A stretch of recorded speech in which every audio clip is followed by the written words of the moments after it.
igihugu gifite agaciro, igihugu gihamije ibigwi n'ibirindiro mu ruhando mpuzamahanga, mu ruhando rw'ibindi bihugu. Ngira ngo abakurikiye imbuga nkoranyambaga n'ibitangazamakuru mpuzamahanga mwakurikiye ibyagiye bitangazwa na Minisitiri w'Intebe wa Canada nawe uri hano Justin Trudeau, mwakurikiye ikiganiro Minisitiri w'Intebe w'Ubwongereza ubwe Boris Johnson yahaye Channel 4 yo mu gihugu cy'Ubwongereza. Ni abanyacyubahiro batandukanye, n'abayobozi batandukanye, ni abaturage, abayobozi b'inzego zitandukanye zirimo n'imiryango itari ya leta, bose bari hano bavuga bati ntabwo twari twakamenye ko u Rwanda ari aha mugeze. Mu myaka 28 ishize jenoside yakorewe abatutsi baye, ntabwo twari tuzi ko igihugu gishobora gutera intambwe iri kuri uru rwego.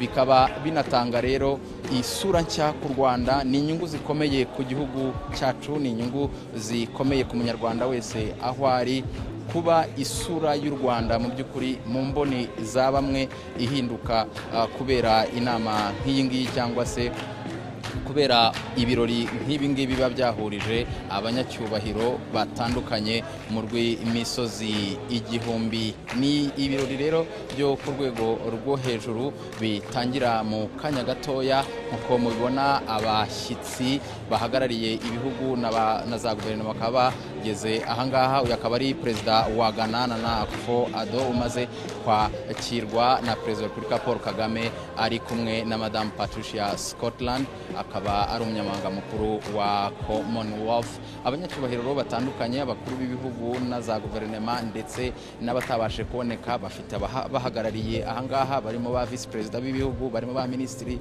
b'Intebe, barimo na ba Minisitiri cyane cyane ab'ububanyi n'amahanga.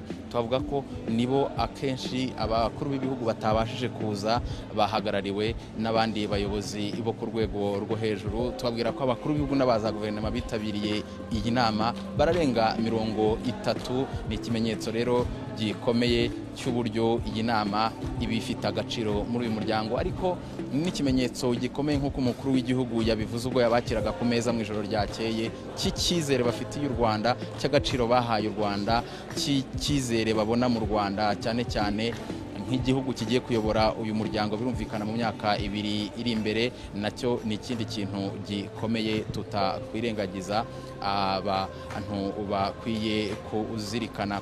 U Rwanda rero rukaba rugize ishema ryo kwakira iyi nama, mu gihe niwe munyamuryango twavuga ngo muto muri uyu muryango, kuko u Rwanda nirwo rwinjiye bwa nyuma muri uyu muryango. Mu bihugu byose 54 biri muri uyu muryango, nicyo gihugu cyonyine giheruka kwinjira muri uyu muryango mu mwaka wa 2009, kikaba ari cyo gihugu cya kabiri kiri muri uyu muryango kidafitanye amateka y'ubukoroni n'igihugu cy'Ubwongereza, kuko ni ibihugu bibiri byonyine biri muri uyu muryango bitakoronijwe n'Ubwongereza, ari byo u Rwanda rurimo kwakira iyi nama, ndetse n'igihugu cya Mozambique. Ngira ngo nkuko mwabikurikiye, igihugu cya Mozambique muri iyi nama kikaba nacyo gihagarariwe na Minisitiri w'Intebe w'icyo gihugu, akaba Minisitiri w'Intebe wa Mozambique ahagarariye Perezida wa Mozambique Felipe Nyusi muri iyi nama irimo kubera ahangaha.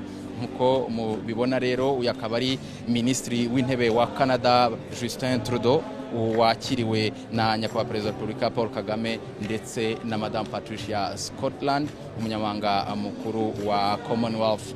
Ukurikiyeho uko mubibona ni Perezida wa Kenya Uhuru Kenyatta, nawe urimo gufata ifoto y'urwibutso na Perezida Paul Kagame ndetse na Madame Patricia Scotland, umunyamabanga mukuru w'uyu muryango wa Commonwealth. N'umuhango ukomeye, ni ibirori ibyo ku rwego rwo hejuru nkuko mukomeje kubikurikira. Abakuru b'ibihugu n'abaza guverinoma bakaba bamaze kugera ahangaha, hakaba ikibanjirije inama nyirizina akaba ari ukubakira ku mugaragaro. Perezida wa Uganda Yoweri Kaguta Museveni nawe muramubona ko arimo gufata ifoto y'urwibutso, nawe akaba ari umwe mu bakuru b'ibihugu bitabiriye iyi nama ya Chogm, inama yo ku rwego rw'isi, inama yo ku rwego rw'umuryango wa Commonwealth, inama mpuzamahanga irimo kubera ahangaha mu Rwanda. Mu kanya gatoya iyi nama ikaza kuba itangiye ahangaha aho turi kuri Kigali Convention Center. Inama mu by'ukuri ifite byinshi isobanuye.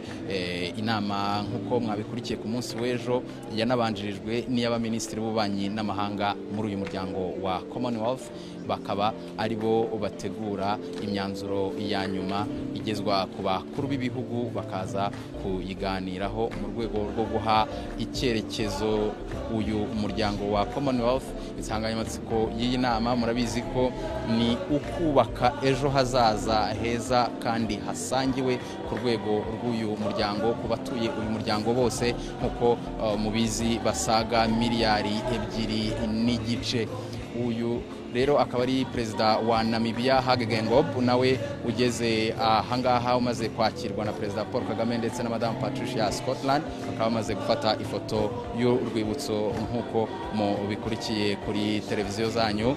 Uyu ni Minisitiri w'Intebe w'Ubwongereza Boris Johnson, nawe wakiriwe na Perezida Paul Kagame ndetse na Madame Patricia Scotland. Boris Johnson muzi ko amaze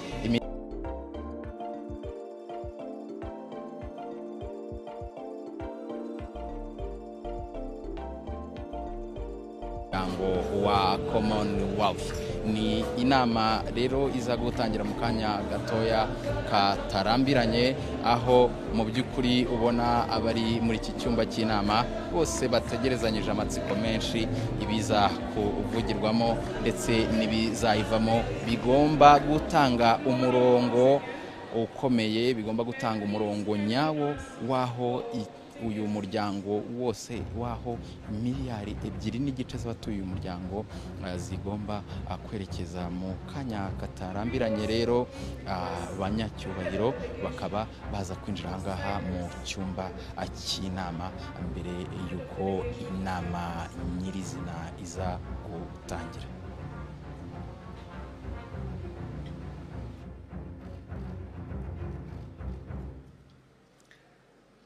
Your Highness, Excellencies, distinguished ladies and gentlemen, welcome to the formal opening of the Commonwealth Heads of Governments meeting. We will shortly begin our program, and during this ceremony, we will hear from the host of the summit, the President of Rwanda, and incoming chair in office of the Commonwealth, His Excellency Paul Kagame. We will also hear from the Secretary General of the Commonwealth, the Right Honourable Patricia Scotland, the Prime Minister of the United Kingdom, the Right Honourable Boris Johnson, as outgoing Chair in Office of the Commonwealth.